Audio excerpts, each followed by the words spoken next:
नमः। श्री वेदव्यासाय नमः। श्री महाभारतम आदि पर्व अनुक्रमणिका पर्व प्रथमोध्यायः। ग्रंथ का उपक्रम, ग्रंथ में कहे हुए अधिकांश विषयों की संक्षिप्त सूची तथा इसके पाठ की महिमा। नारायणं नमस्कृत्य नरं चैव नरोत्तमं देवीं सरस्वतीं व्यासं ततो जयमुदीरयेत्। बद्रिकाश्रम निवासी प्रसिद्ध ऋषि श्री नारायण तथा श्री नर यानी कि अंतर्यामी नारायण स्वरूप भगवान श्री कृष्ण और उनके नित्य सखा नर स्वरूप नरश्रेष्ठ अर्जुन, उनकी लीला प्रकट करने वाली भगवती सरस्वती और उनके वक्ता महर्षि वेद व्यास को नमस्कार कर असुरी संपत्तियों का नाश करके अंतःकरण पर दैवी संपत्तियों को विजय प्राप्त करने वाले जय यानी कि महाभारत एवं अन्य इतिहास पुराण आदि का पाठ करना चाहिए। ओंकार स्वरूप भगवान वासुदेव को नमस्कार है। ओंकार स्वरूप भगवान पितामह को नमस्कार है। ओंकार स्वरूप प्रजापतियों को नमस्कार है। ओंकार स्वरूप श्री कृष्ण द्वैपायन को नमस्कार है। ओंकार स्वरूप सर्व विघ्न विनाशक विनायकों को नमस्कार है। एक समय की बात है, नैमिषारण्य में कुलपति महर्षि शौनक के 12 वर्षों तक चालू रहने वाले सत्र में जब उत्तम एवं कठोर ब्रह्मचर्यादि व्रतों का पालन करने वाले ब्रह्मर्षि गण अवकाश के समय सुख पूर्वक बैठे थे, सूत कुल को आनंदित करने वाले लोमहर्षण पुत्र उग्र श्रवासौती स्वयं कौतूहलवश उन ब्रह्मर्षियों के समीप बड़े विनीत भाव से आए। वे पुराणों के विद्वान और कथावाचक थे। नैमिष नाम की व्याख्या वराह पुराण में इसी प्रकार मिलती है। ऐसा करके भगवान ने उस समय गौर मुख मुनि से कहा, मैंने निमिष मात्र में इस अरण्य यानी वन के भीतर इस दानव सेना का संहार किया है, अतः यह वन नैमिषारण्य के नाम से प्रसिद्ध होगा। जो विद्वान ब्राह्मण अकेला ही 10 सहस्र जिज्ञासु व्यक्तियों का अन्न दानादि के द्वारा भरण पोषण करता है, उसे कुलपति कहते हैं। जो कार्य अनेक व्यक्तियों के सहयोग से किया गया हो और जिसमें बहुतों को ज्ञान सदाचार आदि की शिक्षा तथा अन्न वस्त्रादि वस्तुएं दी जाती हों, जो बहुतों के लिए तृप्तिकारक एवं उपयोगी हो, उसे सत्र कहते हैं। तो हमने पढ़ा था कि ये जो है वे पुराणों के नैमिषारण्य में जो है सूत कुल को आनंदित करने वाले लोमहर्षण पुत्र उग्र श्रवासौती स्वयं कुतूहलवश उन ब्रह्मर्षियों के समीप बड़े विनीत भाव से आए। वे पुराणों के विद्वान और कथावाचक थे। उस समय नैमिषारण्य वासियों के आश्रम में पधारे हुए उन उग्र श्रवाजी को उनसे चित्र विचित्र कथाएं सुनने के लिए सब तपस्वियों ने वहीं घेर लिया। उग्र श्रवाजी ने पहले हाथ जोड़कर उन सभी मुनियों को अभिवादन किया और आप लोगों की तपस्या सुखपूर्वक बढ़ रही है ना, इस प्रकार कुशल प्रश्न किया। उन सत्पुरुषों ने भी उग्र श्रवाजी का भली भांति स्वागत सत्कार किया। इसके अनंतर जब वे सभी तपस्वी अपने अपने आसन पर विराजमान हो गए, तब लोमहर्षण पुत्र उग्र श्रवाजी ने भी उनके बताए हुए आसन को विनय पूर्वक ग्रहण किया।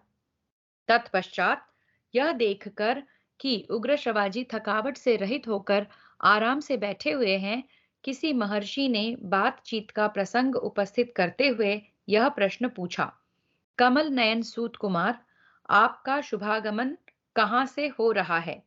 अब तक आपने कहीं आनंद पूर्वक समय बिताया है? मेरे इस प्रश्न का उत्तर दीजिए। उग्र श्रवाजी एक कुशल वक्ता थे। इस प्रकार प्रश्न किए जाने पर वे शुद्ध अंतकरण वाले मुनियों की उस विशाल सभा में ऋषियों तथा राजाओं से संबंध रखने वाली उत्तम एवं यथार्थ कथा कहने लगे। सौतिरुवाच। उग्र श्रवाजी ने कहा, महर्षियों, चक्रवर्ती सम्राट महात्मा राजर्षि परीक्षित नंदन जन्मेजय के सर्प यज्ञ में उन्हीं के पास वैशंपायन ने कृष्ण द्वैपायन व्यास जी के द्वारा निर्मित परम पुण्यमयी चित्र विचित्र अर्थ से युक्त महाभारत की जो विविध कथाएं विधि पूर्वक कही हैं, उन्हें सुनकर मैं आ रहा हूँ। मैं बहुत से तीर्थों एवं धामों की यात्रा करता हुआ ब्राह्मणों के द्वारा सेवित उस परम पुण्यमय समंत पंचक क्षेत्र कुरुक्षेत्र देश में गया, जहां पहले कौरव पांडव एवं अन्य सब राजाओं का युद्ध हुआ था। वहीं से आप लोगों के दर्शन की इच्छा लेकर मैं यहाँ आपके पास आया हूँ। मेरी यह मान्यता है कि आप सभी दीर्घायु एवं ब्रह्म स्वरूप हैं। ब्राह्मणों, इस यज्ञ में सम्मिलित आप सभी महात्मा बड़े भाग्यशाली तथा सूर्य और अग्नि के समान तेजस्वी हैं। इस समय आप सभी स्नान, संध्या वंदन, जप और अग्निहोत्र आदि करके शुद्ध हो अपने अपने आसन पर स्वस्थ चित्त से विराजमान हैं। आज्ञा कीजिए, मैं आप लोगों को क्या सुनाऊं? क्या मैं आप लोगों को धर्म और अर्थ के गूढ़ रहस्य से युक्त अंतःकरण को शुद्ध करने वाली भिन्न भिन्न पुराणों की कथा सुनाऊं, अथवा उदार चित्त महानुभाव ऋषियों एवं सम्राटों के पवित्र इतिहास? ऋषय ऊचुः।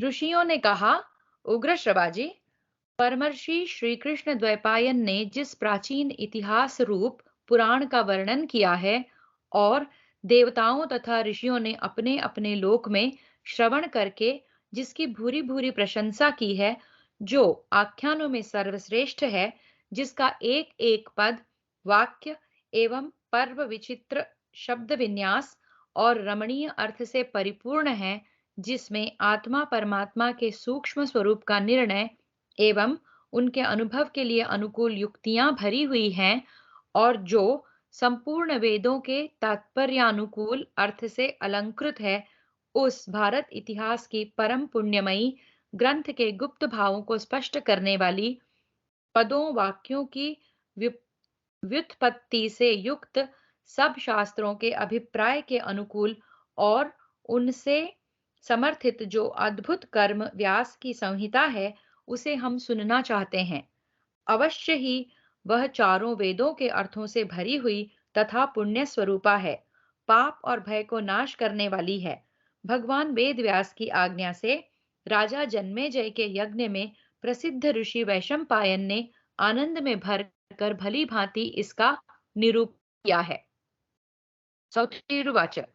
उग्र श्रवाजी ने कहा, जो सबका आदि कारण अंतर्यामी और नियंता है, यज्ञों में जिसका आवाहन और जिसके उद्देश्य से हवन किया जाता है, जिसकी अनेक पुरुषों द्वारा अनेक नामों से स्तुति की गई है, जो रुत यानी कि सत्य स्वरूप, एकाक्षर ब्रह्म, जिसे कि प्रणव एवं एकमात्र अविनाशी और सर्वव्यापी परमात्मा भी कहते हैं, व्यक्ता व्यक्त, जो कि साकार और निराकार स्वरूप एवं सनातन है, असत सत एवं उभय रूप से जो स्वयं विराजमान है, फिर भी जिसका वास्तविक स्वरूप सत असत दोनों से विलक्षण है, यह विश्व जिससे अभिन्न है, जो संपूर्ण परावर यानी कि स्थूल और सूक्ष्म जगत का सृष्टा, पुराण पुरुष, सर्वोत्कृष्ट परमेश्वर एवं वृद्धि क्षय आदि विकारों से रहित है,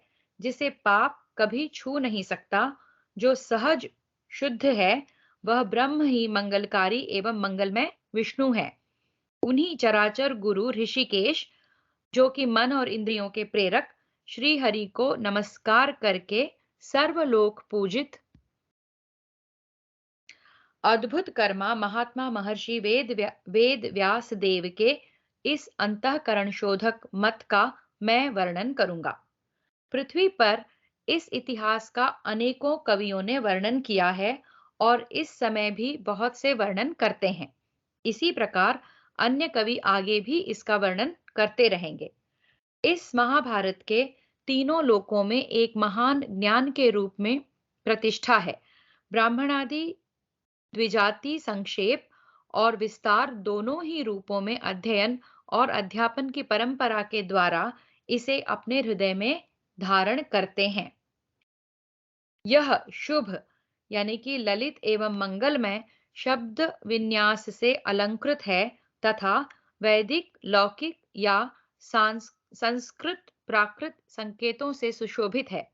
अनुष्टुप, इंद्र, वज्रा आदि नाना प्रकार के छंद भी इसमें प्रयुक्त हुए हैं। अतः यह ग्रंथ विद्वानों को बहुत ही प्रिय है। हिमालय की पवित्र तलहटी में पर्वतीय गुफा के भीतर धर्मात्मा व्यास जी स्नानादि से शरीर शुद्धि करके पवित्र हो कुश का आसन बिछाकर बैठे थे। उस समय नियम पालन पूर्वक शांत चित्त हो वे तपस्या में संलग्न थे। ध्यान योग में स्थित हो उन्होंने धर्म पूर्वक महाभारत इतिहास के स्वरूप का विचार करके ज्ञान दृष्टि द्वारा आदि से अंत तक सब कुछ प्रत्यक्ष की भांति देखा और इस ग्रंथ का निर्माण किया। सृष्टि के प्रारंभ में जब यहाँ वस्तु विशेष या नाम रूप आदि का भान नहीं होता था, प्रकाश का कहीं नाम नहीं था, सर्वत्र अंधकार ही अंधकार छा रहा था, उस समय बहुत बड़ा अंड प्रकट हुआ जो संपूर्ण प्रजाओं का अविनाशी बीज था। ब्रह्मकल्प के आदि में उसी महान एवं दिव्य अंड को 4 प्रकार के प्राणी समुदाय का कारण कहा जाता है, जिसमें सत्य स्वरूप ज्योतिर्मय सनातन ब्रह्म अंतर्यामी रूप से प्रविष्ट हुआ है, ऐसा श्रुति वर्णन करती है।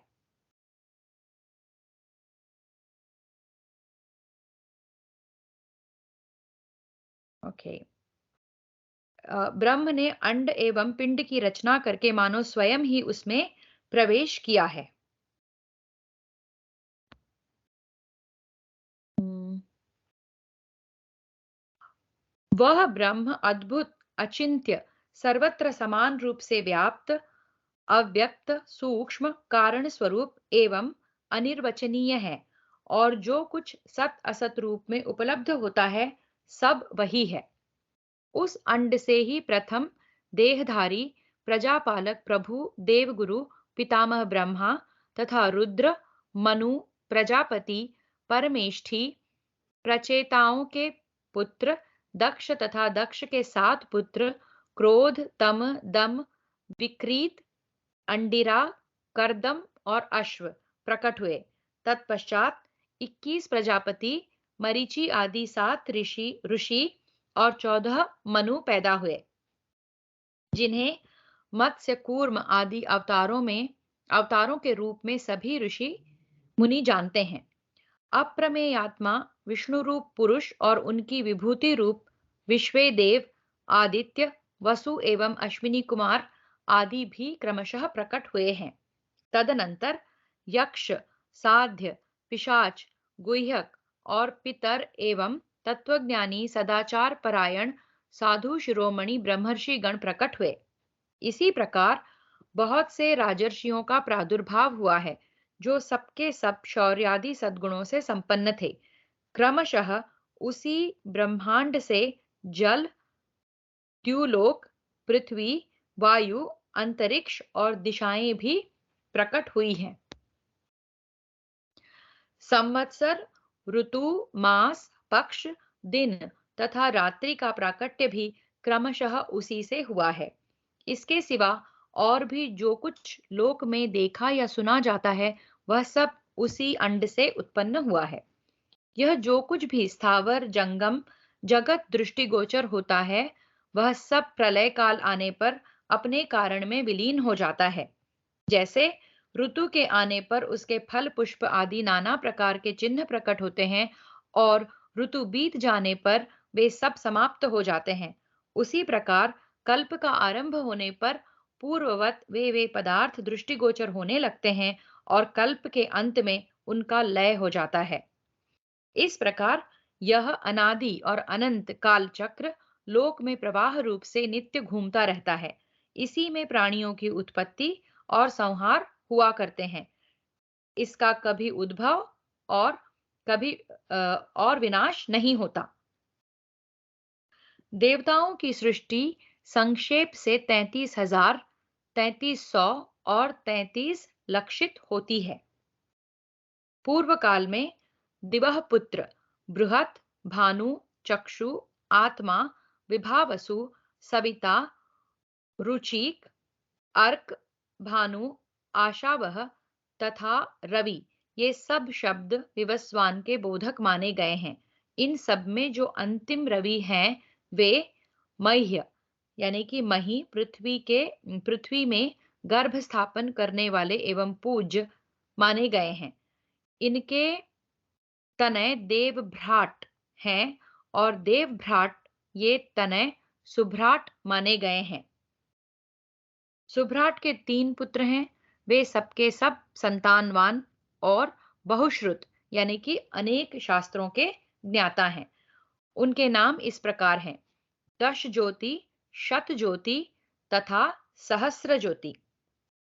महात्मा दश ज्योति के 10,000 पुत्र हुए। उनसे भी 10 गुने अर्थात 1,00,000 पुत्र यहाँ शत ज्योति के हुए। फिर उनसे भी 10 गुने अर्थात 10,00,000 पुत्र सहस्र ज्योति के हुए। उन्हीं से यह कुरुवंश, यदुवंश, भरतवंश, ययाति और इक्ष्वाकु के वंश तथा अन्य राजर्षियों के सब वंश चले। प्राणियों की सृष्टि परंपरा और बहुत से वंश भी इन्हीं से प्रकट हो विस्तार को प्राप्त हुए। भगवान वेद व्यास ने अपनी ज्ञान दृष्टि से संपूर्ण प्राणियों के निवास स्थान, धर्म, अर्थ और काम के भेद से त्रिविध रहस्य, कर्मोपास कर्मोपासना ज्ञान रूप वेद, विज्ञान सहित योग, धर्म, अर्थ एवं काम, इन धर्म, काम और अर्थ रूप 3 पुरुषार्थ के प्रतिपादन करने वाले विविध शास्त्र, लोक व्यवहार की सिद्धि के लिए आयुर्वेद, धनुर्वेद, स्थापत्य वेद, गंधर्व वेद आदि लौकिक शास्त्र सब उन्हीं दश ज्योति आदि से हुए हैं। इस तत्व को और उनके स्वरूप को भली भांति अनुभव किया। उन्होंने ही इस महाभारत ग्रंथ में व्याख्या के साथ उस सब इतिहास का तथा विविध प्रकार की श्रुतियों के रहस्य आदि का परिपूर्ण रूप से निरूपण किया है और इस पूर्णता को ही इस ग्रंथ का लक्षण बताया गया है। महर्षि ने इस महान ज्ञान का संक्षेप और विस्तार दोनों ही प्रकार से वर्णन किया है, क्योंकि संसार में विद्वान पुरुष संक्षेप और विस्तार दोनों ही रीतियों को पसंद करते हैं। कोई कोई इस ग्रंथ का आरंभ नारायणन नमस्कृत्य से मानते हैं और कोई कोई आस्तिक पर्व से। दूसरे विद्वान ब्राह्मण उपरिचर वसु की कथा से इसका विधि पूर्वक पाठ प्रारंभ करते हैं। विद्वान पुरुष इस भारत संहिता के ज्ञान को विविध प्रकार से प्रकाशित करते हैं।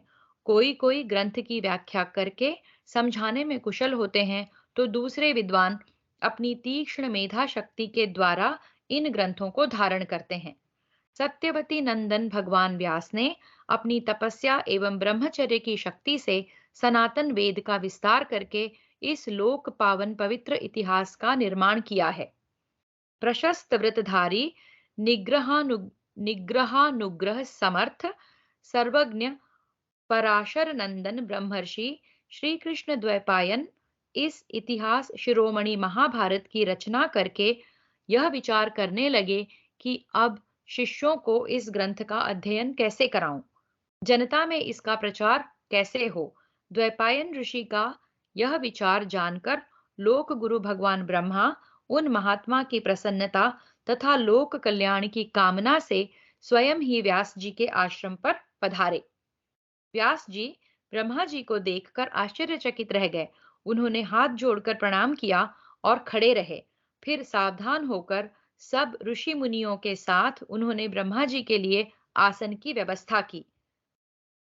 जब उस श्रेष्ठ आसन पर ब्रह्मा जी विराज गए, तब व्यास जी ने उनकी परिक्रमा की और ब्रह्मा जी के आसन के समीप ही विनय पूर्वक खड़े हो गए। परमेष्ठी ब्रह्मा जी की आज्ञा से वे उनके आसन के पास ही बैठ गए। उस समय व्यास जी के हृदय में आनंद का समुद्र उमड़ रहा था और मुख पर मंद मंद पवित्र मुस्कान लहरा रही थी। परम तेजस्वी व्यास जी ने परमेष्ठी ब्रह्मा जी से निवेदन किया, भगवन, मैंने यह संपूर्ण लोकों से अत्यंत पूजित एक महाकाव्य की रचना की है। ब्रह्मन, मैंने इस महाकाव्य में संपूर्ण वेदों का गुप्ततम रहस्य तथा अन्य सब शास्त्रों का सार सार संकलित करके स्थापित कर दिया है। केवल वेदों का ही नहीं, उनके अंग एवं उपनिषदों का भी इसमें विस्तार से निरूपण किया है। इस ग्रंथ में इतिहास और पुराणों का मंथन करके उनका प्रशस्त रूप प्रकट किया गया है।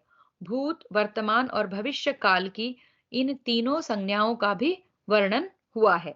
इस ग्रंथ में बुढ़ापा, मृत्यु, भय, रोग और पदार्थों के सत्यत्व और मिथ्यात्व का विशेष रूप से निश्चय किया गया है तथा अधिकारी भेद से भिन्न भिन्न प्रकार में धर्मों एवं आश्रमों का भी लक्षण बताया गया है। ब्राह्मण, क्षत्रिय, वैश्य और शूद्र, इन चारों वर्णों के कर्तव्य का विधान, पुराणों का संपूर्ण मूल तत्व भी प्रकट हुआ है। तपस्या एवं ब्रह्मचर्य के स्वरूप, अनुष्ठान एवं फलों का विवरण, पृथ्वी, चंद्रमा, सूर्य, ग्रह, नक्षत्र, तारा, सत्ययुग, त्रेता, द्वापर, कलयुग, इन सब के परिमाण और प्रमाण, ऋग्वेद, यजुर्वेद, सामवेद और इनके आध्यात्मिक अभिप्राय और आध्यात्म शास्त्र का इस ग्रंथ में विस्तार से वर्णन किया गया है। न्याय, शिक्षा, चिकित्सा, दान तथा पाशुपत, अंतर्यामी की महिमा का भी इसमें विशद निरूपण है। साथ ही यह भी बतलाया गया है कि देवता, मनुष्य आदि भिन्न भिन्न योनियों में जन्म का कारण क्या है। लोक पावन तीर्थों, देशों, नदियों, पर्वतों, वनों और समुद्र का भी इसमें वर्णन किया गया है। दिव्य नगर एवं दुर्गों के निर्माण का कौशल तथा युद्ध की निपुणता का भी वर्णन है। भिन्न भिन्न भाषाओं और जातियों की जो विशेषताएं हैं, लोक व्यवहार की सिद्धि के लिए जो कुछ आवश्यक है तथा और भी जितने लोकोपयोगी पदार्थ हो सकते हैं, उन सब का इसमें प्रतिपादन किया गया है। परंतु मुझे इस बात की चिंता है कि पृथ्वी में इस ग्रंथ को लिख सके ऐसा कोई नहीं है। ब्रह्मोवाच, ब्रह्मा जी ने कहा, व्यास जी, संसार में विशिष्ट तपस्या और विशिष्ट कुल के कारण जितने भी श्रेष्ठ ऋषि मुनि हैं, उनमें मैं तुम्हें सर्वश्रेष्ठ समझता हूँ, क्योंकि तुम जगत, जीव और ईश्वर तत्व का जो ज्ञान है उसके ज्ञाता हो। मैं जानता हूं कि आजीवन तुम्हारी ब्रह्मवादिनी वाणी सत्य भाषण करती रही है और तुमने अपनी रचना को काव्य कहा है, इसलिए अब यह काव्य के नाम से ही प्रसिद्ध होगी। संसार के बड़े से बड़े कवि भी इस काव्य से बढ़कर कोई रचना नहीं कर सकेंगे। ठीक वैसे ही जैसे ब्रह्मचर्य, वानप्रस्थ और सन्यास तीनों आश्रम अपनी विशेषताओं द्वारा गृहस्थाश्रम से आगे नहीं बढ़ सकते। मुनिवर, अपने काव्य को लिखवाने के लिए तुम गणेश जी का स्मरण करो। सौतिरुवाच, उग्र श्रवाजी कहते हैं, महात्माओं, ब्रह्मा जी व्यास जी से इस प्रकार संभाषण करके अपने धाम ब्रह्मलोक में चले गए। निष्पाप शौनक, तदनंतर सत्यवती नंदन व्यास जी ने भगवान गणेश का स्मरण किया और स्मरण करते ही भक्ता वांछा कल्पतरु विघ्नेश्वर श्री गणेश जी महाराज वहां आए, जहां व्यास जी विद्यमान थे। व्यास जी ने गणेश जी का बड़े आदर से और प्रेम से स्वागत सत्कार किया और वे जब बैठ गए तब उनसे कहा, गणनायक, आप मेरे द्वारा निर्मित इस महाभारत ग्रंथ के लेखक बन जाइए। मैं बोलकर लिखाता जाऊंगा, मैंने मन ही मन इसकी रचना कर ली है। यह सुनकर विघ्नराज श्री गणेश जी ने कहा, व्यास जी, यदि लिखते समय क्षण भर के लिए भी मेरी लेखनी न रुके तो मैं इस ग्रंथ का लेखक बन सकता हूँ। व्यास जी ने भी गणेश जी से कहा, बिना समझे किसी भी प्रसंग में एक अक्षर भी न लिखिएगा। गणेश जी ने ओम कहकर स्वीकार किया और लेखक बन गए। तब व्यास जी भी कुतूहलवश ग्रंथ में गांठ लगाने लगे। वे ऐसे ऐसे श्लोक बोल देते जिनका अर्थ बाहर से दूसरा मालूम पड़ता और भीतर से कुछ और होता। इसके संबंध में प्रतिज्ञा पूर्वक श्री कृष्ण द्वैपायन मुनि ने यह बात कही है। इस ग्रंथ में 8,800 श्लोक ऐसे हैं जिनका अर्थ मैं समझता हूँ। शुक्रदेव समझते हैं और संजय समझते हैं या नहीं, इसमें संदेह है। मुनिवर, वे कूट श्लोक इतने गुंथे हुए और गंभीरार्थक हैं कि आज भी उनका रहस्य भेदन नहीं किया जा सकता, क्योंकि उनका अर्थ भी गूढ़ है और शब्द भी योग वृत्ति और रूढ़ वृत्ति आदि रचना वैचित्र्य के कारण गंभीर हैं। स्वयं सर्वज्ञ गणेश जी भी इन श्लोकों का विचार करते समय क्षण भर के लिए ठहर जाते थे। इतने समय में व्यास जी भी और बहुत से श्लोकों की रचना कर लेते थे। संसारी जीव अज्ञानांधकार से अंधे होकर छटपटा रहे हैं। यह महाभारत ज्ञानांजन की शलाका लगाकर उनकी आंख खोल देती है। यानी कि ज्ञान का काजल लगाकर आंखें खोल देती है। यह शलाका क्या है? धर्म, अर्थ, काम और मोक्ष रूप पुरुषार्थों का संक्षेप और विस्तार से वर्णन। यह न केवल अज्ञान की रतौंधी दूर करता, प्रत्युत सूर्य के समान उदित होकर मनुष्यों की आंख के सामने का संपूर्ण अंधकार ही नष्ट कर देता है। यह भारत पुराण पूर्ण चंद्रमा के समान है, जिससे श्रुतियों की चांदनी छिटकती है और मनुष्यों की बुद्धि रूपी कुमुदिनी सदा के लिए खिल जाती है। यह भारत इतिहास एक जाज्वल्यमान दीपक है। यह मोह का अंधकार मिटाकर लोगों के अंतःकरण रूप संपूर्ण अंतरंग ग्रह को भली भांति ज्ञानालोक से प्रकाशित कर देता है। महाभारत वृक्ष का बीज है, संग्रहाध्याय और जड़ है पौलोम एवं आस्तिक पर्व। संभव पर्व इसके स्कंध का विस्तार है और सभा तथा अरण्य पर्व पक्षियों के रहने योग्य कोटर है। इसको एक बार और पढ़ते हैं। महाभारत वृक्ष का बीज है, संग्रहाध्याय और जड़ है पौलोम एवं आस्तिक पर्व। संभव पर्व इसके स्कंध का विस्तार है और सभा तथा अरण्य पर्व पक्षियों के रहने योग्य कोटर हैं। अरणी पर्व इस वृक्ष का ग्रंथि स्थल है।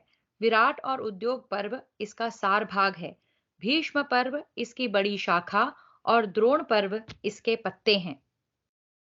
कर्ण पर्व इसके श्वेत पुष्प हैं और शल्य पर्व सुगंध। स्त्री पर्व और ऐशिक पर्व इसकी छाया है तथा शांति पर्व इसका महान फल है। अश्वमेध पर्व इसका अमृतमय रस है और आश्रम वासिक पर्व आश्रय लेकर बैठने का स्थान। मौसल पर्व श्रुति रूपा ऊंची ऊंची शाखाओं का अंतिम भाग है तथा सदाचार एवं विद्या से संपन्न द्विजाति इसका सेवन करते हैं। संसार में जितने भी श्रेष्ठ कवि होंगे, उनके काव्य के लिए यह मूल आश्रय होगा। जैसे मेघ संपूर्ण प्राणियों के लिए जीवन दाता है, वैसे ही यह अक्षय भारत वृक्ष है। सौतीरुवाच। उग्र श्रवाजी कहते हैं, यह भारत एक वृक्ष है।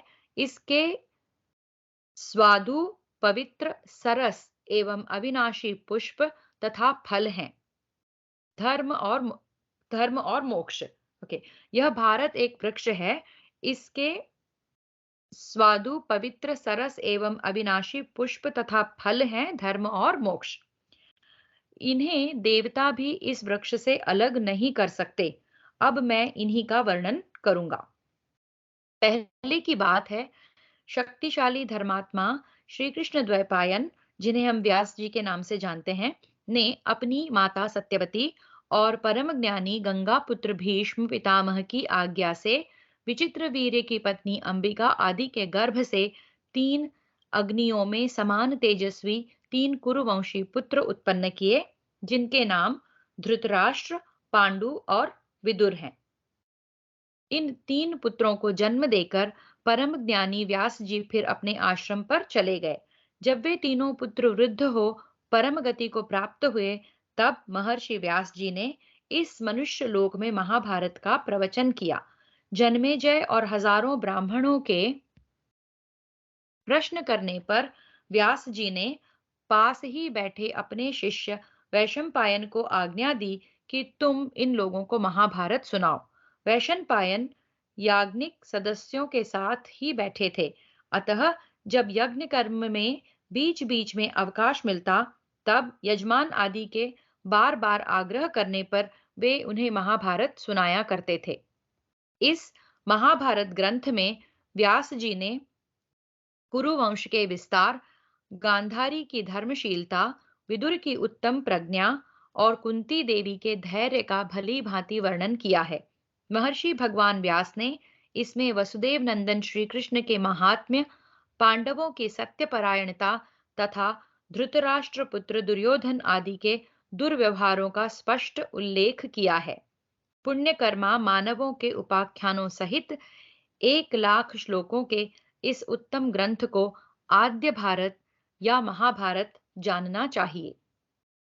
तदनंतर व्यास जी ने उपाख्यान भाग को छोड़कर 24,000 श्लोकों की भारत संहिता बनाई, जिसे विद्वान पुरुष भारत कहते हैं।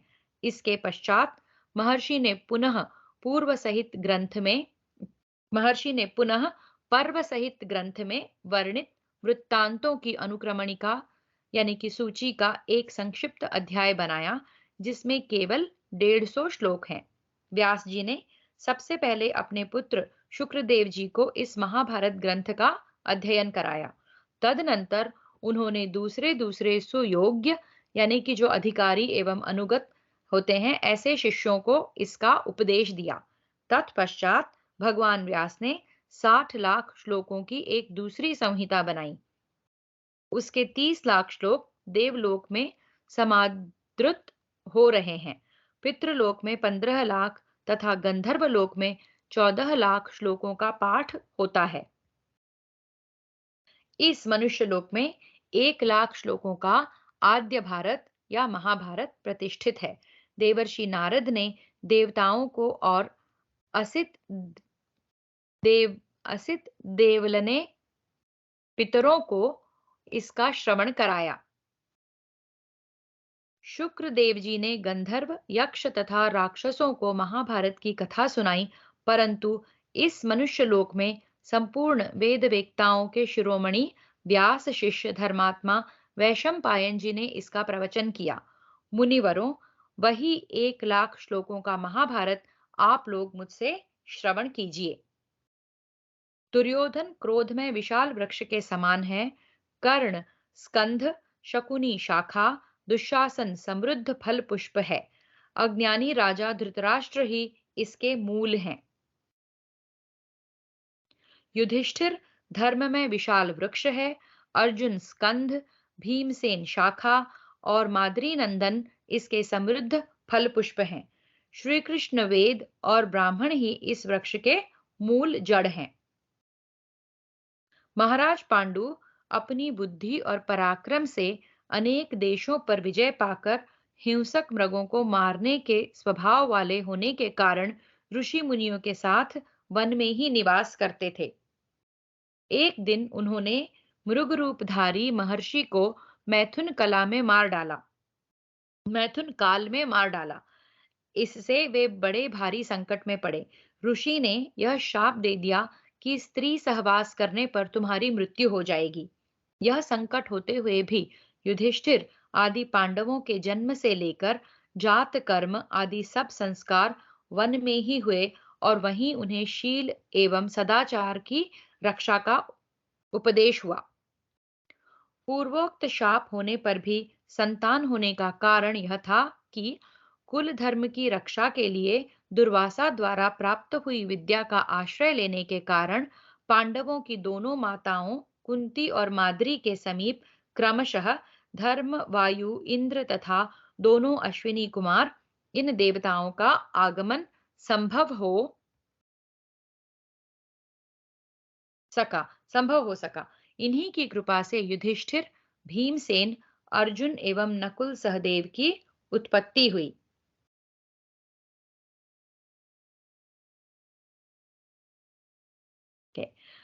पति प्रिया कुंती ने पति के मुख से धर्म रहस्य की बातें सुनकर पुत्र पाने की इच्छा से मंत्र जप पूर्वक स्तुति द्वारा धर्म, वायु और इंद्र देवता का आवाहन किया।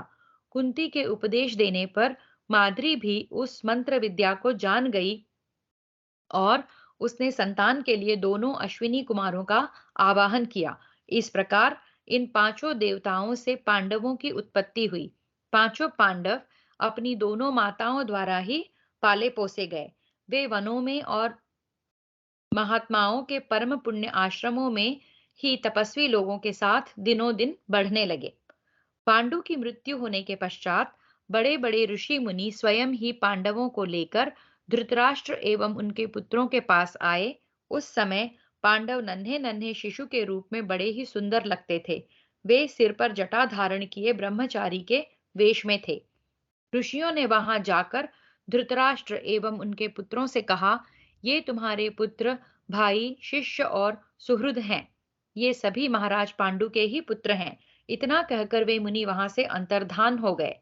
ऋषियों द्वारा लाए हुए इन पांडवों को देखकर सभी कौरव और नगर निवासी शिष्ट तथा वर्णाश्रमी हर्ष से भरकर अत्यंत कोलाहल करने लगे। कोई कहते ये पांडु के पुत्र नहीं है, दूसरे कहते अजी ये उन्हीं के हैं। कुछ लोग कहते जब पांडु को मारे मरे इतने दिन हो गए तब ये उनके पुत्र कैसे हो सकते हैं। फिर सब लोग कहने लगे, हम तो सवर्ण इनका स्वागत करते हैं, हम तो सर्वथा इनका स्वागत करते हैं। हमारे लिए बड़े सौभाग्य की बात है कि आज हम महाराज पांडु की संतान को अपनी आंखों से देख रहे हैं। फिर तो सब ओर से स्वागत बोलने वालों की ही बातें सुनाई देने लगी। दर्शकों का यह तुमुल शब्द बंद होने पर संपूर्ण दिशाओं को प्रतिध्वनित करती हुई अदृश्य भूतों देवताओं की यह सम्मिलित आवाज यानी कि आकाशवाणी गूंज उठी, ये पांडव ही हैं। जिस समय पांडवों ने नगर में प्रवेश किया उसी समय फूलों की वर्षा होने लगी। सब ओर सुगंध छा गई तथा शंख और दुंदुभियों के मांगलिक शब्द सुनाई देने लगे। यह एक अद्भुत चमत्कार की सी बात हुई। सभी नागरिक पांडवों के प्रेम से आनंद में भरकर ऊंचे स्वर से अभिनंदन ध्वनि करने लगे। उनका वह महान शब्द स्वर्ग लोक तक गूंज उठा जो पांडवों की कीर्ति बढ़ाने वाला था। वे संपूर्ण वेद और विविध शास्त्रों का अध्ययन करके वहीं निवास करने लगे। सभी उनका आदर करते थे और उन्हें किसी से भय नहीं था।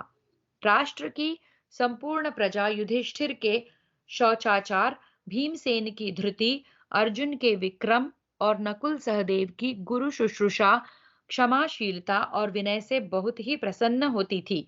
सब लोग पांडवों के शौर्य गुण से संतोष का अनुभव करते थे। तदनंतर कुछ काल के पश्चात राजाओं के समुदाय में अर्जुन ने अत्यंत दुष्कर पराक्रम करके स्वयं ही पति चुनने वाली द्रुपद कन्या कृष्णा को प्राप्त किया। तभी से वे इस लोक में संपूर्ण धनुर्धारियों के पूजनीय आदरणीय हो गए और समरांगण में प्रचंड मार्तंड की भांति प्रतापी अर्जुन की और किसी के लिए आंख उठाकर देखना भी सॉरी और समरांगण में प्रचंड मार्तंड की भांति प्रतापी अर्जुन की ओर किसी के लिए आंख उठाकर देखना भी कठिन हो गया। उन्होंने पृथक पृथक तथा महान संघ बनाकर आए हुए सब राजाओं को जीतकर महाराज युधिष्ठिर के राजसूय नामक महायज्ञ को संपन्न कराया। भगवान श्री कृष्ण की सुंदर नीति, भीमसेन तथा अर्जुन की शक्ति से बल के घमंड में चूर रहने वाले जरासंध और चेदीराज शिशुपाल को मरवाकर धर्मराज युधिष्ठिर ने महायज्ञ राजसूय का संपादन किया। वह यज्ञ सभी उत्तम गुणों से उत्पन्न था। उसमें प्रचुर अन्न और पर्याप्त दक्षिणा का वितरण किया गया था। कहते हैं अपनी इच्छा के अनुकूल और प्रतिकूल पदार्थों की प्राप्ति होने पर चित्त में विकार न होना ही धृति है। सबसे बढ़कर सामर्थ्य का होना ही विक्रम है। सद्वृत्ति की अनुवृत्ति ही शुश्रूषा है। सदाचार परायण गुरुजनों का अनुसरण गुरु शुश्रूषा है। किसी के द्वारा अपराध बन जाने पर भी उसके प्रति अपने चित्त में क्रोध आदि विकारों का न होना ही क्षमाशीलता है। जितेंद्रियता अथवा अनु अनुद्धत रहना ही विनय है। बलवान शत्रु को भी पराजित कर देने का अध्यवसाय शौर्य है। इनके संग्राहक श्लोक हैं बाकी के। अ, उस समय इधर-उधर विभिन्न देशों तथा नृपतियों के यहाँ से मणि, सुवर्ण, रत्न, गाय, हाथी, घोड़े, धन, संपत्ति, विचित्र वस्त्र, तंबू, कनात, पर्दे, उत्तम कंबल, श्रेष्ठ मृग चर्म तथा रंकू नामक मृग के बालों के बने हुए कोमल बिछौने आदि जो उपहार की बहुमूल्य वस्तुएं आती, वे दुर्योधन के हाथ में दी जाती, उसी की देखरेख में रखी जाती। उस समय पांडवों की वह बढ़ी चढ़ी समृद्धि संपत्ति देखकर दुर्योधन के मन में ईर्ष्या जनित महान रोष एवं दुख का उदय हुआ। उस अवसर पर मय दानव ने पांडवों को एक सभा भवन भेंट में दिया था, जिसकी रूपरेखा विमान के समान थी। वह भवन उसके शिल्प कौशल का एक अच्छा नमूना था। उसे देखकर दुर्योधन को अधिक संताप हुआ। उसी सभा भवन में जब संभ्रम, जल में स्थल और स्थल में जल का भ्रम होने के कारण दुर्योधन के पांव फिसलने से लगे, तब भगवान श्री कृष्ण के सामने ही भीमसेन ने उसे गंवार सा सिद्ध करते हुए उसकी हंसी उड़ाई थी। दुर्योधन नाना प्रकार के भोग तथा भांति भांति के रत्नों का उपयोग करते रहने पर भी दिनों दिन दुबला रहने लगा। उसका रंग फीका पड़ गया। उसकी इसकी सूचना कर्मचारियों ने महाराज धृतराष्ट्र को दी। धृतराष्ट्र अपने उस पुत्र के प्रति अधिक आसक्त थे, अतः उसकी इच्छा जानकर उन्होंने उसे पांडवों के साथ जुआ खेलने की आज्ञा दे दी। जब भगवान श्री कृष्ण ने यह समाचार सुना, तब उन्हें धृतराष्ट्र पर बड़ा क्रोध आया। यद्यपि उनके मन में कलह की संभावना के कारण कुछ विशेष प्रसन्नता नहीं हुई, तथापि उन्होंने मौन रहकर इन विवादों का अनुमोदन ही किया और भिन्न भिन्न प्रकार के भयंकर अन्याय, द्यूत आदि को देखकर भी उनकी उपेक्षा कर दी। इस अनुमोदन या उपेक्षा का कारण यह था कि वे धर्मनाशक दुष्ट राजाओं का संहार चाहते थे। अतः उन्हें विश्वास था कि इस विग्रह जनित महान युद्ध में विदुर, भीष्म, द्रोणाचार्य तथा कृपाचार्य की अवहेलना करके सभी दुष्ट क्षत्रिय एक दूसरों को अपने क्रोधाग्नि में भस्म कर डालेंगे।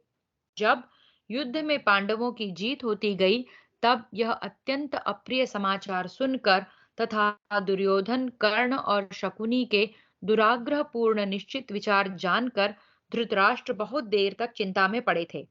फिर उन्होंने संजय से कहा, संजय, मेरी सब बातें सुन लो। फिर इस युद्ध या विनाश के लिए मुझे दोष न दे सकोगे। तुम विद्वान, मेधावी, बुद्धिमान और पंडित के लिए भी आदरणीय हो। इस युद्ध में मेरी सम्मति बिल्कुल नहीं थी और यह जो हमारे कुल का विनाश हो गया है, इससे मुझे तनिक भी प्रसन्नता नहीं हुई है। मेरे लिए अपने पुत्रों और पांडवों में कोई भेद नहीं था, किंतु क्या करूं, मेरे पुत्र क्रोध के वशीभूत हो मुझ पर ही दोषारोपण करते थे और मेरी बात नहीं मानते थे। मैं अंधा हूं, अतः कुछ दीनता के कारण और कुछ पुत्रों के प्रति अधिक आसक्ति होने से भी वह सब अन्याय सहता आ रहा हूं। मंदबुद्धि दुर्योधन जब मोहवश दुखी होता था, तब मैं भी उसके साथ दुखी हो जाता था। राजसूय यज्ञ में महापराक्रमी पांडुपुत्र युधिष्ठिर की सर्वोपरि समृद्धि संपत्ति देखकर तथा सभा भवन की सीढ़ियों पर चढ़ते और उस भवन को देखते समय भीमसेन के द्वारा उपहास पाकर दुर्योधन भारी अमर्ष में भर गया था। युद्ध में पांडवों को हराने की शक्ति तो उसमें थी नहीं, अतः क्षत्रिय होते हुए भी वह युद्ध के लिए उत्साह नहीं दिखा सका। परंतु पांडवों की उस उत्तम संपत्ति को हाथी हथियाने के लिए उसने गांधार राज शकुनी को साथ लेकर कपटपूर्ण द्यूत खेलने का ही निश्चय किया। संजय, इस प्रकार जुआ खेलने का निश्चय हो जाने पर उसके पहले और पीछे जो जो घटनाएं घटित हुई हैं, उन सब का विचार करते हुए मैंने समय समय पर विजय की आशा के विपरीत जो जो अनुभव किया है उसे कहता हूँ, सुनो। सूत नंदन, मेरे उन बुद्धिमत्तापूर्ण वचनों को सुनकर तुम ठीक ठीक समझ लोगे कि मैं कितना प्रज्ञाचक्षु हूँ। संजय, जब मैंने सुना कि अर्जुन ने धनुष पर बाण चढ़ाकर अद्भुत लक्ष्य भेद दिया और उसे धरती पर गिरा दिया, साथ ही सब राजाओं के सामने, जबकि वे टुकुर टुकुर देखते ही रह गए, बलपूर्वक द्रौपदी को ले गया, तभी मैंने विजय की आशा छोड़ दी थी। संजय, जब मैंने सुना कि अर्जुन ने द्वारका द्वारका में मधुवंश की राजकुमारी, अच्छा मधुवंश, मधुवंश की राजकुमारी और श्री कृष्ण की बहन सुभद्रा को बलपूर्वक हरण कर लिया, और श्री कृष्ण एवं बलराम इस घटना का विरोध न कर दहेज लेकर इंद्रप्रस्थ में आए, तभी समझ लिया था कि मेरी विजय नहीं हो सकती। जब मैंने सुना कि खांडव दाह के समय देवराज इंद्र तो वर्षा करके आग बुझाना चाहते थे और अर्जुन ने उसे अपने दिव्य बाणों से रोक दिया तथा अग्निदेव को तृप्त किया, संजय, तभी मैंने समझ लिया कि अब मेरी विजय नहीं हो सकती। जब मैंने सुना कि लाक्षा भवन से अपनी माता सहित पांचों पांडव बच गए हैं और स्वयं विदुर उनकी स्वार्थ सिद्धि के प्रयत्न में तत्पर हैं, संजय, तभी मैंने विजय की आशा छोड़ दी थी। जब मैंने सुना कि रंगभूमि में लक्ष्यभेद करके अर्जुन ने द्रौपदी प्राप्त कर ली है और पांचाल वीर तथा पांडव वीर परस्पर संबद्ध हो गए हैं, संजय, उसी समय मैंने विजय की आशा छोड़ दी। जब मैंने सुना कि मगध राज शिरोमणि क्षत्रिय जाति के जाज्वल्यमान रत्न जरासंध को भीमसेन ने उनकी राजधानी में जाकर बिना अस्त्र शस्त्र के हाथों से ही चीर दिया, संजय, मेरी जीत की आशा तो तभी टूट गई। जब मैंने सुना कि दिग्विजय के समान पांडवों ने बलपूर्वक बड़े बड़े भूमिपतियों को अपने अधीन कर लिया और महायज्ञ राजसूय संपन्न कर दिया, संजय, तभी मैंने समझ लिया कि मेरी विजय की कोई आशा नहीं है। संजय, जब मैंने सुना कि दुखिता द्रौपदी रजस्वला अवस्था में आंखों में आंसू भरे केवल एक वस्त्र पहने वीर पतियों के रहते हुए भी अनाथ के समान भरी सभा में घसीट कर लाई गई है, तभी मैंने समझ लिया कि अब मेरी विजय नहीं हो सकती। जब मैंने सुना कि धूर्त एवं मंदबुद्धि दुशासन ने द्रौपदी का वस्त्र खींचा और वहां वस्त्रों का इतना ढेर लग गया कि वह उसका पार न पा सका, संजय, तभी से मुझे विजय की आशा नहीं रही। संजय, जब मैंने सुना कि धर्मराज युधिष्ठिर को जुए में शकुनी ने हरा दिया और उनका राज्य छीन लिया, फिर भी उनके अतुल बलशाली धीर गंभीर भाइयों ने युधिष्ठिर का अनुगमन ही किया, तभी मैंने विजय की आशा छोड़ दी। जब मैंने सुना कि वन में जाते समय धर्मात्मा पांडव धर्मराज युधिष्ठिर के प्रेमवश दुख पा रहे हैं और अपने हृदय का भाव प्रकाशित करने के लिए विविध प्रकार की चेष्टाएं कर रहे हैं, संजय, तभी मेरी विजय की आशा नष्ट हो गई। जब मैंने सुना कि हजारों स्नातक वनवासी युधिष्ठिर के साथ रह रहे हैं और वे तथा दूसरे महात्मा एवं ब्राह्मण उनसे भिक्षा प्राप्त करते हैं, संजय, तभी मैं विजय के संबंध में निराश हो गया। संजय, जब मैंने सुना कि किरात वेशधारी देवदेव त्रिलोचन महादेव को युद्ध में संतुष्ट करके अर्जुन ने पाशुपत नामक महान अस्त्र प्राप्त कर लिया है, तभी मेरी आशा निराशा में परिणित हो गई। जब मैंने सुना कि वनवास में भी कुंती पुत्रों के पास पुरातन महर्षिगण पधारते और उनसे मिलते, उनके साथ उठते बैठते और निवास करते हैं तथा सेवक संबंधियों सहित पांडवों के प्रति उनका मैत्री भाव हो गया है, संजय, तभी से मुझे अपने पक्ष की विजय का विश्वास नहीं रह गया।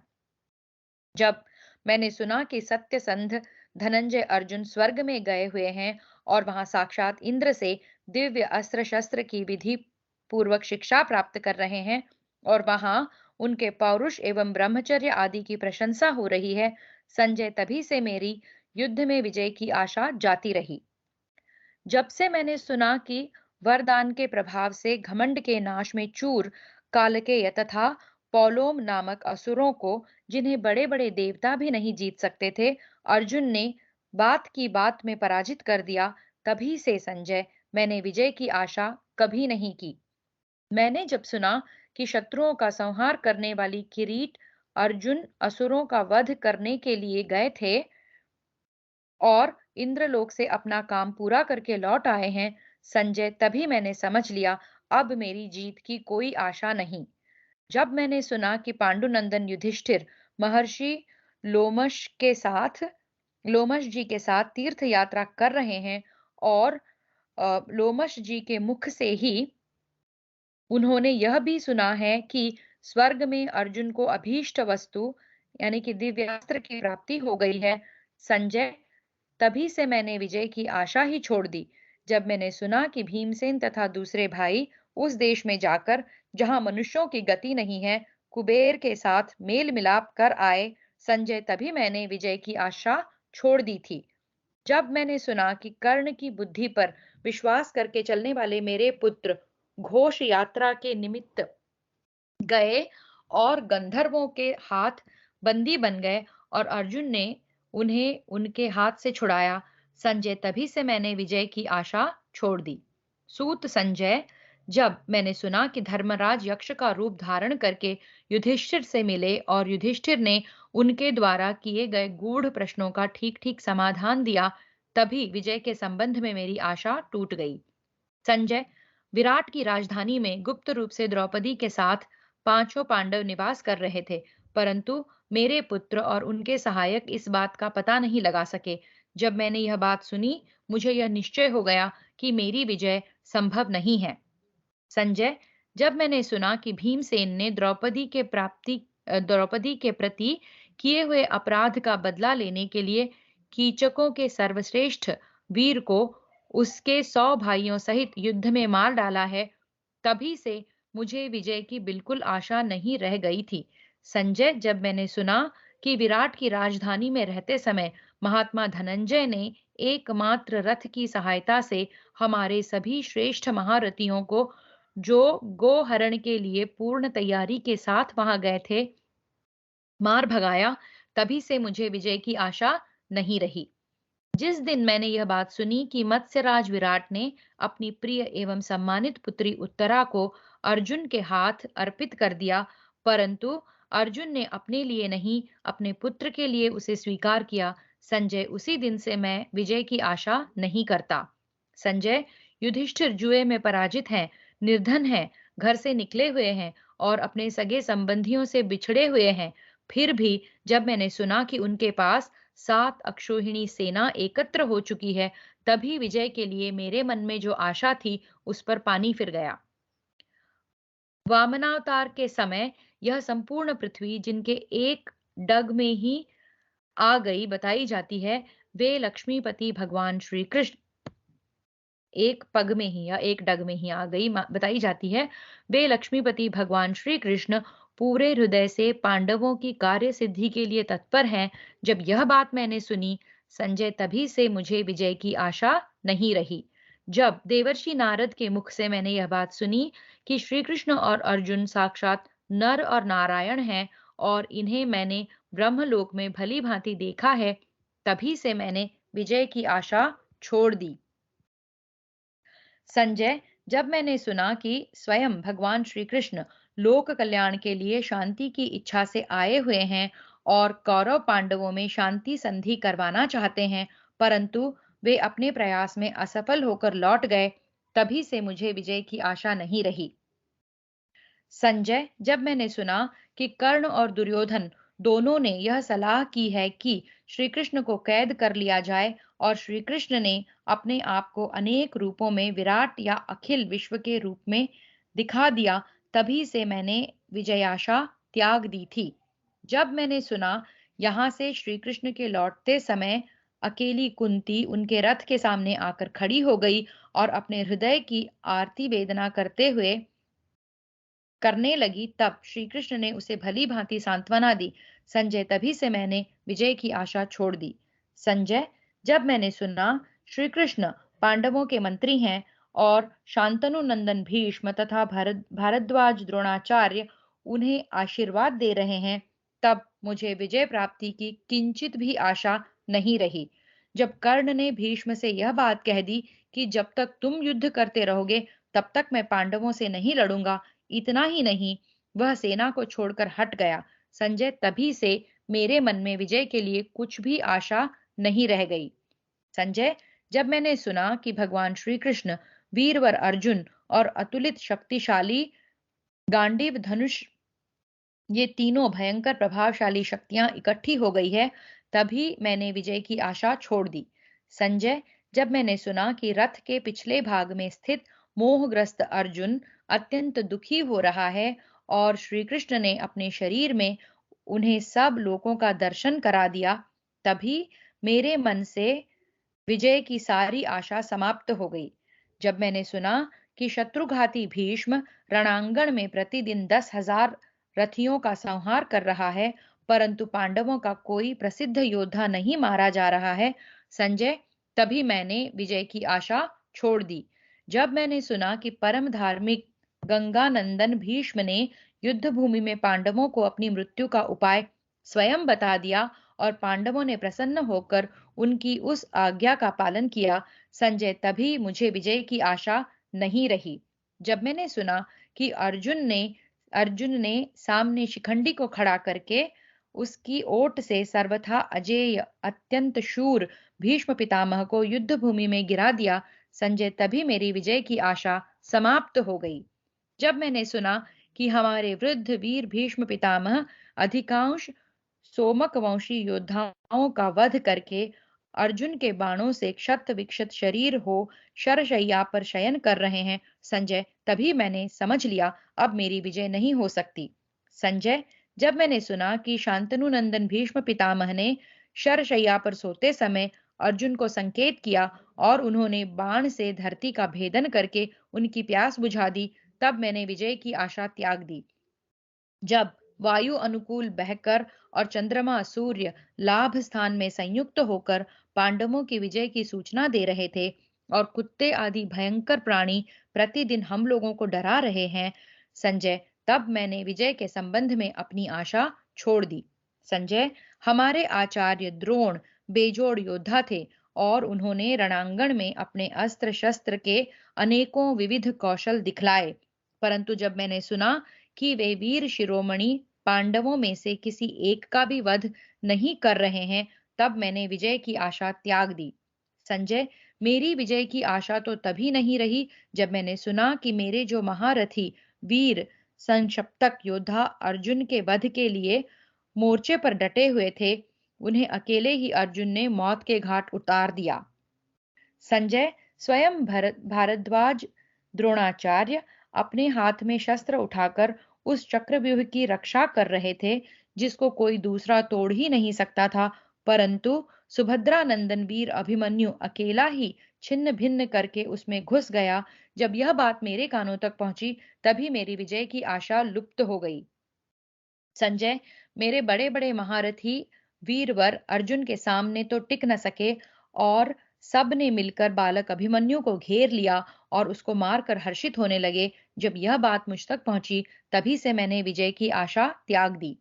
जब मैंने सुना कि मेरे मूढ़ पुत्र अपने ही वंश के होनहार बालक अभिमन्यु की हत्या करके हर्षपूर्ण कोलाहल कर रहे हैं और अर्जुन क्रोधवश जयद्रथ को मारने की भीषण प्रतिज्ञा की है अर्जुन ने जयद्रथ को मारने की भीषण प्रतिज्ञा की है, संजय, तभी मैंने विजय की आशा छोड़ दी।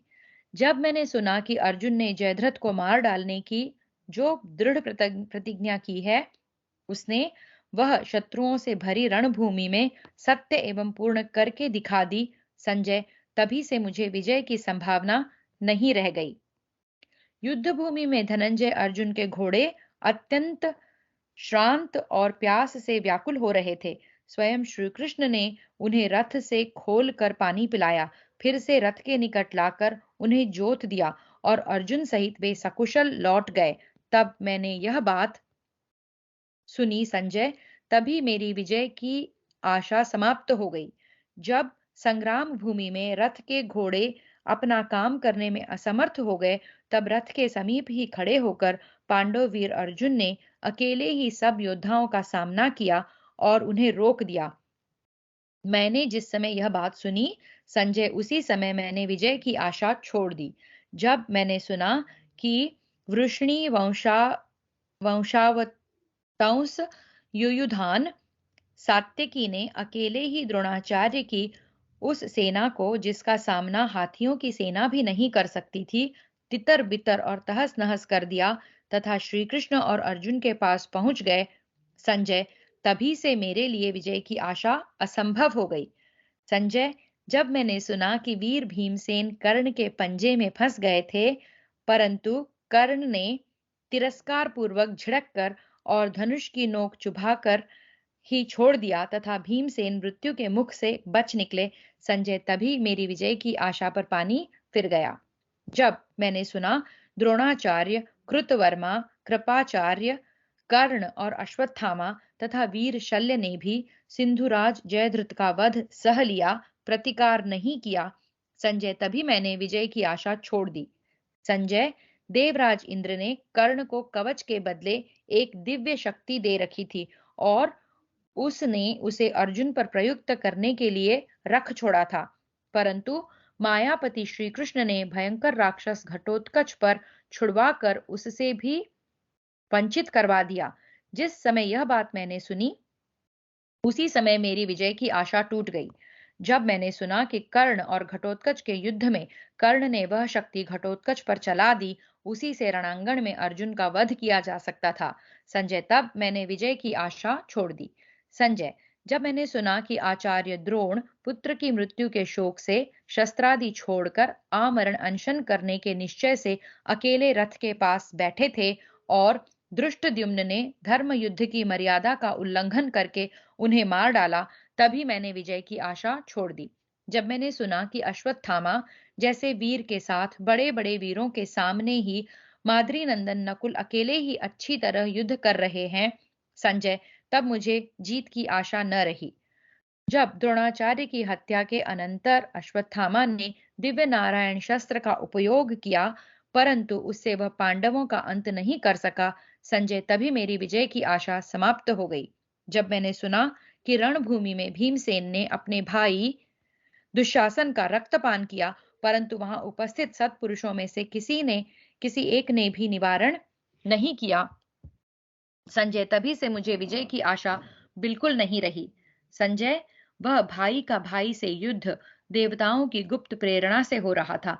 जब मैंने सुना कि भिन्न भिन्न युद्ध भूमियों में कभी पराजित न होने वाले अत्यंत शूर शिरोमणि कर्ण को पृथापुत्र अर्जुन ने मार डाला, तब मेरी विजय की आशा नष्ट हो गई।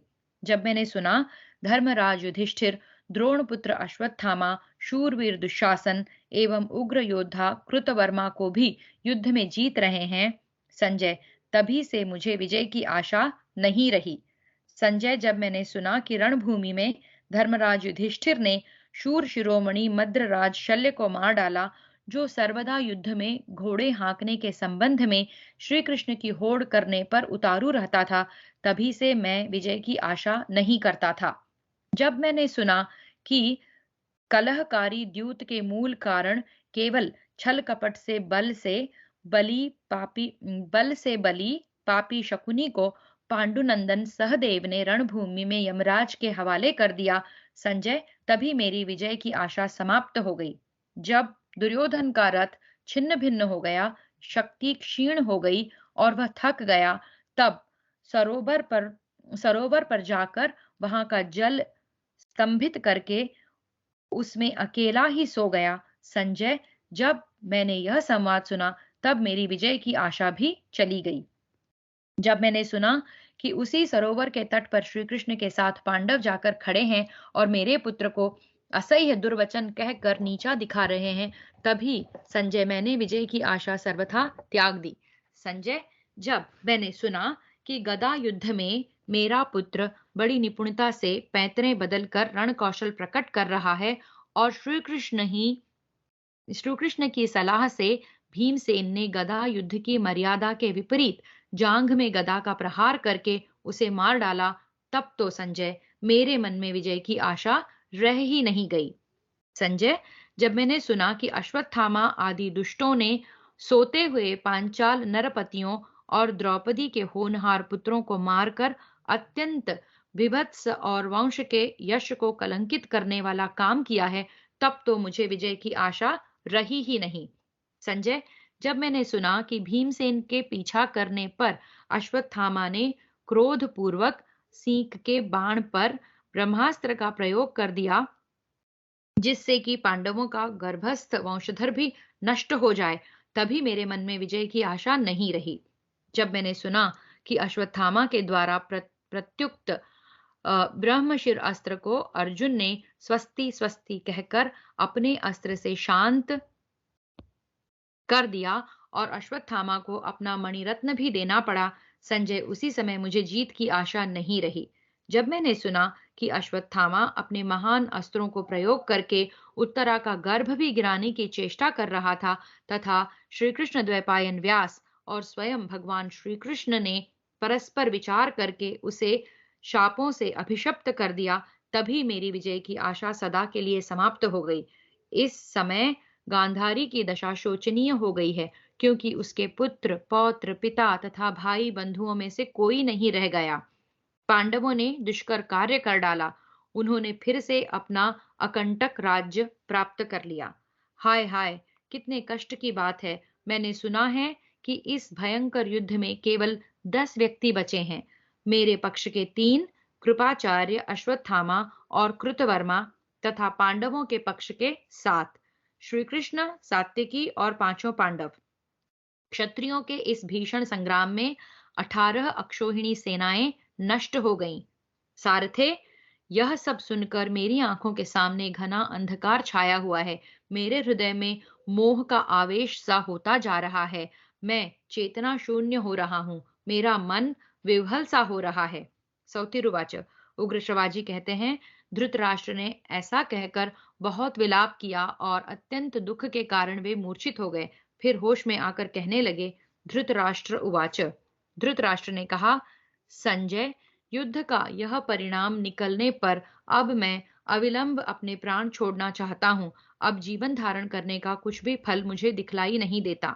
सौतिरुवाच। उग्र श्रवाजी कहते हैं, जब राजा धृतराष्ट्र दीनता पूर्वक विलाप करते हुए ऐसा कह रहे थे और नाग के समान लंबी सांस ले रहे थे तथा बार बार मूर्छित होते जा रहे थे, तब बुद्धिमान संजय ने एक सार गर्भित प्रवचन किया। संजय उवाच। संजय ने कहा, महाराज, आपने परम ज्ञानी देवर्षि नारद एवं महर्षि व्यास के मुख से महान उत्साह से युक्त एवं परम पराक्रमी नृपतियों का चरित्र श्रवण किया है। आपने ऐसे ऐसे राजाओं के चरित्र सुने हैं जो सर्व सद्गुण संपन्न महान राजवंशों में उत्पन्न दिव्य अस्त्र शस्त्रों के पारदर्शी एवं देवराज इंद्र के समान प्रभावशाली थे, जिन्होंने धर्म युद्ध से पृथ्वी पर विजय प्राप्त की, बड़ी बड़ी दक्षिणा वाले यज्ञ किए, इस लोक में उज्जवल यश प्राप्त किया और फिर काल के गाल में समा गए। उनमें से महारथी शैब्य, विजयी वीरों में श्रेष्ठ सृंजय, सुहोत्र, रंतिदेव, काक्षीवान, औशिज, बहरीक, दमन, चैद्य, शर्याति, अपराजित, अपराजित नल, शत्रुघाती विश्वामित्र, महाबली अम्बरीश, मरुक्त, मनु, इक्ष्वाकु, गय, भरत, दशरथ नंदन श्री राम, शशबिंदु, भगीरथ, महाभाग्यशाली कृतवीर्य, जन्मेजय और वे शुभकर्मा ययाति, इनका यज्ञ देवताओं ने स्वयं करवाया था, जिन्होंने अपनी राष्ट्रभूमि को यज्ञों की खान बना दिया था और सारी पृथ्वी यज्ञ संबंधी यूपों यानी कि खंभों से अंकित कर दी थी।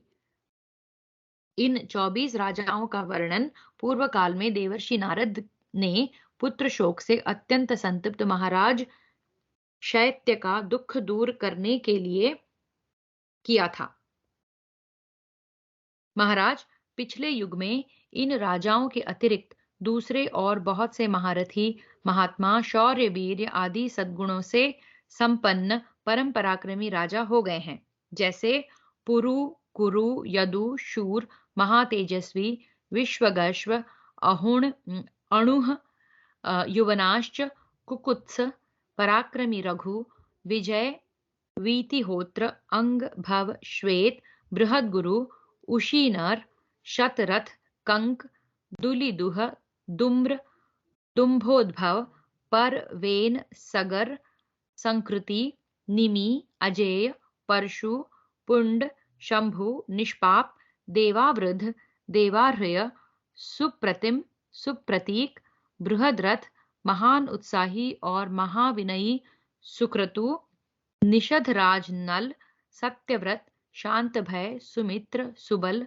प्रभु, जानुजंघ, अनरण्य, अर्क, प्रियभृत्य, शुचिव्रत, बलबंधु, निरामर्द, केतुश्रृंग, बृहदबल, धृष्टकेतु, बृहत्केतु, दीप्तकेतु, निरामय, अवीक्षित, चपल, धूर्त, कृतबंधु, दृढ़ेशुधि, महापुराणों में सम्मानित, प्रत्यंग, परहा और श्रुति, ये और इनके अतिरिक्त दूसरे सैकड़ों तथा हजारों राजा सुने जाते हैं, जिनका सैकड़ों बार वर्णन किया गया है, और इनके सिवा दूसरे भी जिनकी संख्या पद्यों में कही गई है, बड़े बुद्धिमान और शक्तिशाली थे महाराज, किंतु वे अपने विपुल भोग वैभव को छोड़कर वैसे ही मर गए जैसे आपके पुत्रों की मृत्यु हुई है, जिनके दिव्य कर्म, पराक्रम, त्याग, महात्म्य, आस्तिकता, सत्य, पवित्रता, दया और सरलता आदि सद्गुणों का वर्णन बड़े बड़े विद्वान एवं श्रेष्ठतम कवि प्राचीन ग्रंथों में तथा लोक में भी करते रहते हैं। वे समस्त संपत्ति और सद्गुणों से संपन्न महापुरुष भी मृत्यु को प्राप्त हो गए। आपके पुत्र दुर्योधन आदि तो दुरात्मा, क्रोध से जले भुने, लोभी एवं अत्यंत दुराचारी थे। उनकी मृत्यु पर आपको शोक नहीं करना चाहिए। आपने गुरुजनों से सत शास्त्रों का श्रवण किया है, आपकी धारणा शक्ति तीव्र है, आप बुद्धिमान हैं और ज्ञानवान पुरुष आपका आदर करते हैं। भरत वंश शिरोमणे, जिनकी बुद्धि शास्त्र के अनुसार सोचती है, वे कभी शोक मोह से मोहित नहीं होते। महाराज, आपने पांडवों के साथ निर्दयता, अपने पुत्रों के प्रति पक्षपात का जो बर्ताव किया है, वह आपको विदित ही है। इसलिए अब पुत्रों के जीवन के लिए आपको अत्यंत व्याकुल नहीं होना चाहिए। होनहार ही ऐसी थी, इसके लिए आपको शोक नहीं करना चाहिए। भला इस सृष्टि में ऐसा कौन सा पुरुष है जो अपनी बुद्धि की विशेषताओं से होनहार मिटा सके? अपने कामों का फल अवश्य ही भोगना पड़ता है, यह विधाता का विधान है, इसको कोई टाल नहीं सकता। जन्म, मृत्यु और सुख दुख सबका मूल कारण काल ही है। काल ही प्राणियों की सृष्टि करता है और काल ही समस्त प्रजा का संहार करता है। फिर प्रजा का संहार करने वाले उस काल को महाकाल स्वरूप परमात्मा ही शांत करता है। संपूर्ण लोकों में यह काल ही शुभ अशुभ सब पदार्थों का करता है। काल ही संपूर्ण प्रजा का संहार करता है और वही पुनः सबकी सृष्टि भी करता है। जब सुषुप्ति अवस्था में सब इंद्रियां और मनोवृत्तियां लीन हो जाती हैं, तब भी यह काल जागता रहता है। काल की गति का कोई उल्लंघन नहीं कर सकता। वह संपूर्ण प्राणियों में समान रूप से बेरोक टोक अपनी क्रिया करता रहता है। इस सृष्टि में जितने पदार्थ हो चुके, भविष्य में होंगे और इस समय वर्तमान में हैं, वे सब काल की रचना है। ऐसा समझकर आपको अपने विवेक का परित्याग नहीं करना चाहिए। सौतिरुवाच, उग्रश्रवाजी कहते हैं, सूतवंशी संजय ने यह सब कहकर पुत्र शोक से व्याकुल नरपति धृतराष्ट्र को समझाया बुझाया और उन्हें स्वस्थ किया। इसी इतिहास के आधार पर श्री कृष्ण द्वैपायन ने इस परम पुण्यमयी उपनिषद रूप महाभारत का शोकातुर प्राणियों का शोक नाश करने के लिए निरूपण किया। विद्वजन लोक में और श्रेष्ठतम कवि पुराणों में सदा से इसी का वर्णन करते आए हैं। महाभारत का अध्ययन अंतःकरण को शुद्ध करने वाला है। जो कोई श्रद्धा के साथ इसके किसी एक श्लोक के एक पाद का भी अध्ययन करता है उसके सब पाप संपूर्ण रूप से मिट जाते हैं। इस ग्रंथ में शुभ कर्म करने वाले देवता, देवर्षि, निर्मल ब्रह्मर्षि, यक्ष, महानागों का वर्णन किया गया है। इस ग्रंथ के मुख्य विषय हैं स्वयं सनातन पर ब्रह्म स्वरूप वासुदेव भगवान श्री कृष्ण। इन्हीं का इसमें संकीर्तन किया गया है। वे ही सत्य, ऋत, पवित्र एवं पुण्य हैं। वे ही शाश्वत पर ब्रह्म हैं और वे ही अविनाशी सनातन ज्योति हैं। मनीषी पुरुष उन्हीं की दिव्य लीलाओं का संकीर्तन किया करते हैं। उन्हीं से असत, सत, सद, सत, उभय रूप संपूर्ण विश्व उत्पन्न होता है। उन्हीं से संतति यानी कि प्रवृत्ति मतलब कर्तव्य कर्म, जन्म मृत्यु तथा पुनर्जन्म होते हैं। इस महाभारत में जीवात्मा का स्वरूप भी बतलाया गया है एवं जो सत्व, रज, तम इन तीनों गुणों के कार्य रूप 5 महाभूत हैं उसका तथा जो अव्यक्त प्रकृति आदि के मूल कारण परम ब्रह्म परमात्मा है उनका भी भली भांति निरूपण किया गया है। ध्यान योग की शक्ति से संपन्न जीव मुक्त यतिवर दर्पण में प्रतिबिंब के समान अपने हृदय में अवस्थित उन्हीं परमात्मा का अनुभव करते हैं। जो धर्मपरायण पुरुष श्रद्धा के साथ सर्वदा सावधान रहकर प्रतिदिन इस अध्याय का सेवन करते हैं वह पाप ताप से मुक्त हो जाते हैं। जो आस्तिक पुरुष महाभारत के इस अनुक्रमणिका अध्याय को आदि से अंत तक प्रतिदिन श्रवण करता है वह संकट काल में भी दुख से अभिभूत नहीं होता। जो हम अनुक्रमणिका अध्याय का कुछ अंश भी प्रातः जो इस अनुक्रमणिका अध्याय का कुछ अंश भी प्रातः, सायं अथवा मध्याह्न में जपते हैं वह दिन अथवा रात्रि के समय संचित संपूर्ण पाप राशि से तत्काल मुक्त हो जाते हैं। यह अध्याय महाभारत का मूल शरीर है। यह सत्य एवं अमृत है। जैसे दही में नवनीत, मनुष्य में ब्राह्मण, वेदों में उपनिषद, औषधियों में अमृत, सरोवर में समुद्र और चौपायों में गाय सबसे श्रेष्ठ है, वैसे ही उन्हीं के समान इतिहासों में महाभारत भी है। जो श्राद्ध में भोजन करने वाले ब्राह्मणों को अंत में इस अध्याय का 1/4 भाग अथवा श्लोक का एक चरण भी सुनाता है उसके पितरों को अक्षय अन्नपान की प्राप्ति होती है। इतिहास और पुराणों की सहायता से ही वेदों के अर्थ का विस्तार एवं समर्थन करना चाहिए। जो इतिहास एवं पुराणों से अनभिज्ञ हैं उससे वेद डरते रहते हैं कि कहीं यह मुझ पर प्रहार कर देगा। जो विद्वान श्री कृष्ण द्वैपायन द्वारा कहे हुए इस वेद का दूसरों को श्रवण कराते हैं उन्हें मनोवांछित अर्थ की प्राप्ति होती है और इससे भ्रूण हत्या आदि पापों का भी नाश हो जाता है, इसमें संदेह नहीं है। जो पवित्र होकर प्रत्येक पर्व पर इस अध्याय का पाठ करता है उसे संपूर्ण महाभारत के अध्ययन का फल मिलता है, ऐसा मेरा निश्चय है। जो पुरुष श्रद्धा के साथ प्रतिदिन इस महर्षि व्यास प्रणीत ग्रंथ रत्न का श्रवण करता है उसे दीर्घ आयु, कीर्ति और स्वर्ग की प्राप्ति होती है। प्राचीन काल में सब देवताओं ने इकट्ठे होकर तराजू के एक पलड़े पर चारों वेदों को और दूसरे पर महाभारत को रखा, परंतु जब यह रहस्य सहित चारों वेदों की अपेक्षा अधिक भारी निकला तभी से संसार में यह महाभारत के नाम से कहा जाने लगा। सत्य के तराजू पर तौलने से यह ग्रंथ महत्व, गौरव अथवा गंभीरता में वेदों से भी अधिक सिद्ध हुआ है। अतएव महत्ता, भार अथवा गंभीरता की विशेषता से ही इसको महाभारत कहते हैं। जो इस ग्रंथ के निर्वचन को जान लेता है वह सब पापों से छूट जाता है। तपस्या निर्मल है, शास्त्रों का अध्ययन भी निर्मल है, वर्णाश्रम के अनुसार स्वाभाविक वेदोक्त विधि भी निर्मल है और कष्टपूर्वक उपार्जन किया हुआ धन भी निर्मल है, किंतु वे ही सब विपरीत भाव से किए जाने पर पापमय हैं, अर्थात दूसरे के अनिष्ट के लिए किया हुआ तप, शास्त्राध्ययन और वेदोक्त स्वाभाविक कर्म तथा क्लेश पूर्वक उपार्जित धन भी पापयुक्त हो जाता है। तात्पर्य यह कि इस ग्रंथ रत्न में भाव शुद्धि पर विशेष जोर दिया गया है, इसलिए महाभारत ग्रंथ का अध्ययन करते समय भी भाव शुद्ध रखना चाहिए। इस प्रकार श्री महाभारत आदि पर्व के अंतर्गत अनुक्रमणिका पर्व में पहला अध्याय पूरा हुआ। अनुक्रमणिका पर्व संपूर्ण। इस अध्याय में 275 श्लोक, दाक्षिणास्य अधिक पाठ के 7 श्लोक हैं। कुल योग 282 श्लोक हैं। 275। हरि ओम।